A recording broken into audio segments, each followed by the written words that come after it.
जी हाँ दोस्तों, तैयार रहिएगा भाई, इस गाने का भी रीमेक आप लोगों को जल्द सुनने को मिलेगा। आप लोगों को बता दूं, खेसारी म्यूजिक वर्ल्ड पे री अपलोड कर दिया गया है इस गाने को। जाए करे जा कितना वायरल है आप लोग जानते ही हैं भाई।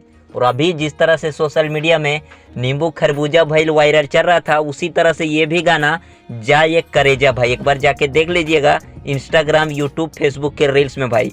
ये भी ट्रेंड करने लगा है खेसारी लाल यादव का पुराना वाला गाना, और खेसारी म्यूजिक वर्ल्ड पे री अपलोड भी हो चुका है। तो इसका मतलब है कि खेसारी लाल यादव का जिस तरह से नींबू खरबूजा भाई गाना आया है, उसी प्रकार से भाई उस गाने को भी रीमेक किया जाएगा। बहुत जल्द आप लोगों को नया खुशखबरी मिलेगा।